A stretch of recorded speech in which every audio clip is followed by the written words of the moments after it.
I greet you in Jesus' precious name. Welcome to the program, Snowy and I. We are just loving this weather. It's a nice cool day.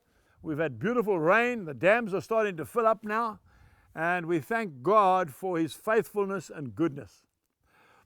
My dear friend, I want to ask you, what is the sign of a child of God? What is the sign? Is it faith?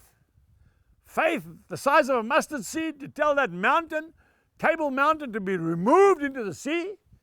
Is it the hope that we have of the future when we talk about what's going to happen when we go home to be with the Lord? No. It's love. Love is the most powerful weapon that the believer has at his very hand. Love. Love is a strong, beautiful weapon against the devil, against hatred, selfishness, self-centeredness. Love, the love of God. Let's go to John chapter 13, and I just want to read two verses. John chapter 13 and verse 34 and verse 35. You probably know it off by heart anyway, but there's nothing new under the sun, is there? The wisest man that ever lived, Solomon, said that. Verse 34, a new commandment I give to you, that you love one another as I have loved you. How much did Jesus love you and me? Well, the Bible tells us in John 15:13, greater love has no one than this, than a man would lay down his life for his friend. And didn't Jesus die for you? Didn't He die for me?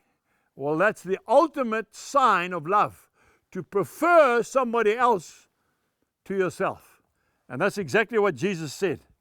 To love one another as I have loved you, that you also love one another. Who? Do you love only those who love you? No. You've got to love all men equally. Now you say, hey Angus, that's hard. Well, that's what the Master said. Do you know that Jesus washed the feet of the man who was about to leave the upper room right there and then and go and betray the Master for 30 pieces of silver? Is that not love? To wash your traitor's feet? Oh, friends, that is love that comes only from God. He says in verse 35, and by this will all know that you are my disciples, if you have love one for another. And you know the hardest place to be a disciple for Jesus? That's right, in your own home. That's it, right in your own home with your mother, your father, your brothers, your sisters, your sons, your daughters. That's the place where the ultimate test comes. There is no home that is absolutely perfect. No home. I have studied it. My home's not perfect. Your home's not perfect. And sometimes the children or the siblings that rub you up the most are the ones that you've got to love the most. You've got to exercise much patience, understanding, and discipline. And you know, often they'll come back to you at the end, and they'll be the ones that have loved you so much and probably take care of you when you are old. Love is the mark of a Christian. And that is what people in the world cannot understand. How can you love me when I persecuted you that much?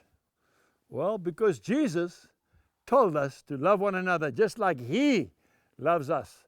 You know that Jesus loved you before you became a Christian? Do you know that when you were living in the world, you were rebellious and maybe you were a troublemaker? I don't know. Maybe you were a womanizer, an adulterer, a thief. Jesus still loved you. He still washed your feet and He still died for you. Now He says, what I want you to do is to go out and do the same. You say, Angus, it's hard. I know, it's very hard. Tell me about it. But that doesn't mean that you can't do it. You can by His grace. Love each other. Goodbye.